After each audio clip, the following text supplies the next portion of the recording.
नमस्कार, स्वागत है आपका मेरे YouTube चैनल ITI 360 डिग्रीज में।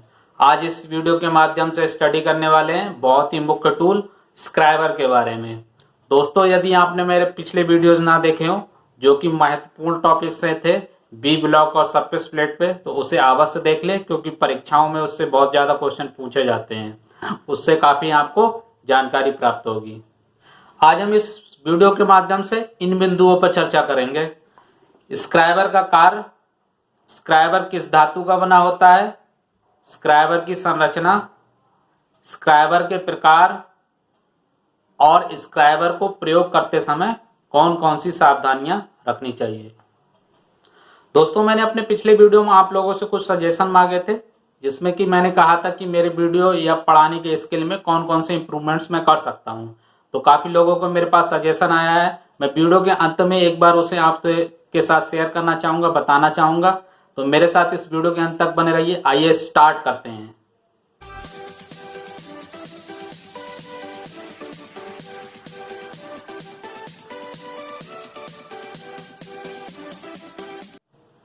मैं अपने पहले पॉइंट पे आता हूं, स्क्राइबर का प्रयोग।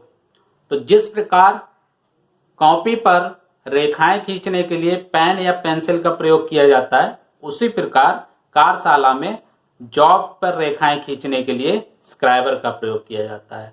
तो स्क्राइबर का सिंपली प्रयोग है, जॉब की सतह पर रेखाएं खींचने के लिए स्क्राइबर का प्रयोग किया जाता है। आगे बढ़ते हैं। मैं आता हूं अपने दूसरे पॉइंट के बारे में। स्क्राइबर किन धातुओं का बना होता है। तो स्क्राइबर हाई कार्बन स्टील का बना होता है और इसके पॉइंट्स को हार्ड व टेम्पर किया जाता है। पॉइंट्स का मतलब है स्क्राइबर का वह भाग जो नुकीला होता है और जिसके द्वारा मार्किंग की जाती है। हार्ड व टेम्पर का मतलब होता है कठोरता से। आगे बढ़ते हैं और मैं आता हूं अपने तीसरे पॉइंट के बारे में, स्क्राइबर की संरचना या कंस्ट्रक्शन ऑफ स्क्राइबर। स्क्राइबर की लंबाई मुख्यतः 4 इंच से लेके 6 इंच तक होती है, जो कि मिलीमीटर में 100 मिलीमीटर से लेके 150 मिलीमीटर तक होता है। स्क्राइबर की मोटाई 1/2 इंच से लेके 3/16 इंच तक होती है, जो कि मोटाई मिलीमीटर में 4.76 से लेके 12.7 मिलीमीटर तक होता है। तीसरा पॉइंट है इसका पॉइंट जिसके द्वारा मार्किंग की जाती है वह 12 डिग्री से लेके 15 डिग्री के कोण पर ग्राइंड किया जाता है। स्क्राइबर के बीच वाले भाग में कारीगर अपनी उंगली द्वारा उस स्क्राइबर को पकड़ता है, इसलिए बीच वाले भाग में नर्लिंग की जाती है। नर्लिंग का मतलब है वहां पर हल्के हल्के थ्रेड्स कटे रहते हैं या उस भाग को खुरदरा बनाया जाता है, जिसके कारण स्क्राइबर पे कारीगर की ग्रिप अच्छी बनी रहती है और कार्य करते समय वह कारीगर के हाथ से फिसलता नहीं है। आगे बढ़ते हैं। मैं आता हूं अपने चौथे पॉइंट पे, स्क्राइबर के प्रकार या टाइप्स ऑफ स्क्राइबर। तो स्क्राइबर मुख्यतः 3 प्रकार के होते हैं, स्ट्रेट स्क्राइबर, दूसरा बेंट स्क्राइबर, तीसरा ऑफसेट स्क्राइबर। चलिए अब हम पहले स्ट्रेट स्क्राइबर के बारे में चर्चा कर लेते हैं। स्ट्रेट स्क्राइबर में दोनों सिरे सीधे होते हैं। एक सिरे के पॉइंट को 12 से लेके 15 डिग्री पर ग्राइंड किया जाता है और इसी पॉइंट द्वारा मार्किंग की जाती है। स्ट्रेट स्क्राइबर के बीच वाले भाग में नर्लिंग होती है। यह नर्लिंग इसलिए की जाती है ताकि कारीगर उस भाग में पकड़ कर जब मार्किंग करे तो उसकी उंगली की ग्रिप या उसके हाथ की ग्रिप बहुत अच्छी बनी रहे और उसकी हाथ से वह स्क्राइबर नहीं फिसले। स्ट्रेट स्क्राइबर का प्रयोग मुख्यतः फ्लैट्स जॉब की सतह पर मार्किंग करने के लिए किया जाता है। आइए अब हम बेंट स्क्राइबर के बारे में चर्चा कर लेते हैं। इस प्रकार के स्क्राइबर का एक सिरा सीधा होता है व दूसरे सिरे को 90 डिग्री पर मोड़ा जाता है। कारीगर के हाथ में ग्रिप बनाए रखने के लिए इसके बीच वाले भाग में नर्लिंग की जाती है।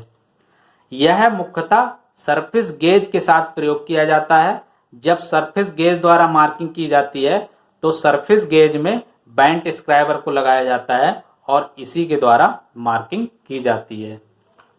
जब लेथ मशीन के चक पर किसी जॉब को शुद्धता से बांधना होता है तो बेंट स्क्राइबर का वहां प्रयोग किया जाता है और वहां भी इसका प्रयोग सरफेस गेज के साथ ही किया जाता है। यदि किसी खोखले बेलनाकार जॉब्स के अंदर हमें मार्किंग करनी है तो वहां भी बेंट स्क्राइबर का ही प्रयोग किया जाता है। चलिए आगे बढ़ते हैं और हम चर्चा कर लेते हैं तीसरे स्क्राइबर के बारे में, ऑफसेट स्क्राइबर। यह स्क्राइबर अन्य दोनों स्क्राइबर से बिल्कुल अलग होता है और यह मुख्यतः हाइट गेज के साथ प्रयोग किया जाता है। जब हाइट गेज द्वारा किसी जॉब पर मार्किंग की जाती है तो हाइट गेज में इस प्रकार के स्क्राइबर को लगाया जाता है, उसके बाद ही उस पर मार्किंग की जाती है। तो यह थे 3 मुख्य टाइप के स्क्राइबर। इसके अलावा और भी स्क्राइबर होते हैं जैसे कि पॉकेट स्क्राइबर।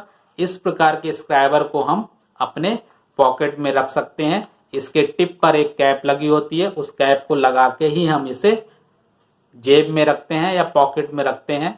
आगे बढ़ते हैं और आते हैं अपने अगले पॉइंट के बारे में, स्क्राइबर का प्रयोग करते समय कौन कौन सी सावधानियां रखनी चाहिए।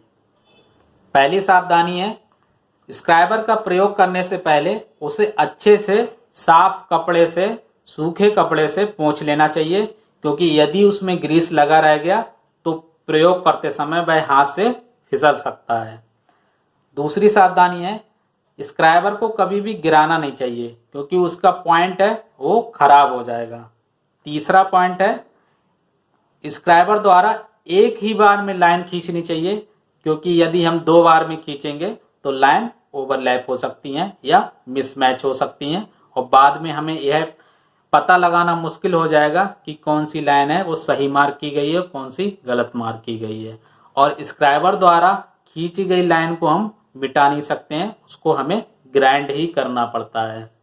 चौथी सावधानी है कि स्क्राइबर का प्रयोग कभी भी पंच की तरह नहीं करना चाहिए। यह थी स्क्राइबर के बारे में संपूर्ण जानकारी। जैसा कि मैंने वीडियो के शुरू में कहा था आप लोगों से कि मेरे पास बहुत सारे सजेशंस आए हैं, मैं उनके बारे में आपसे डिस्कस करूंगा। तो मैंने पिछले वीडियो में जो सजेशंस मांगे थे, कुछ सजेशंस को जो प्रमुख हैं मैं उनको आपके साथ शेयर करना चाहता हूं। पहला सजेशन है जो मुझे बहुत अच्छा लगा, मुकुल कुमार कुशवाहा अतर्रा से हैं ये। इनने लिखा है कि टीचिंग के समय आप ब्लैक बोर्ड या व्हाइट बोर्ड का भी प्रयोग कर सकते हैं यदि पॉसिबल हो तो इसका मेरा जवाब है कि ब्लैक बोर्ड या व्हाइट बोर्ड इस समय लॉकडाउन चल रहा है तो उसका पॉसिबिलिटी है नहीं, तो अभी मैं इसे प्रयोग नहीं कर सकता हूं, परंतु फ्यूचर में मैं इसका प्रयोग अवश्य करूंगा। इनका दूसरा पॉइंट है कि आप ईडी पर, एम्प्लॉयबिलिटी स्किल पर, वर्कशॉप पर भी वीडियोस बनाएं और उसके साथ साथ में एग्जाम की डेट शीट्स पे भी वीडियो बनाएं और आईटीआई के जो एडमिशन फॉर्म आते हैं उन पर भी वीडियोस बनाएं। तो ये मेरा आपसे वादा है कि आने वाले समय में मैं इन सब पर वीडियोस बनाऊंगा। एम्प्लॉयबिलिटी स्किल पर ऑलरेडी वीडियो बन चुके हैं, वो इस चैनल के माध्यम से आप लोगों तक पहुंच चुके हैं और आगे भी पहुंचते रहेंगे। वर्कशॉप कैलकुलेशन और ईडी पर बहुत जल्द वीडियो आने वाले हैं। एग्जाम डेट है वो, उसका अगर कोई शेड्यूल आएगा तो आप तक वीडियो जरूर पहुंचेगा।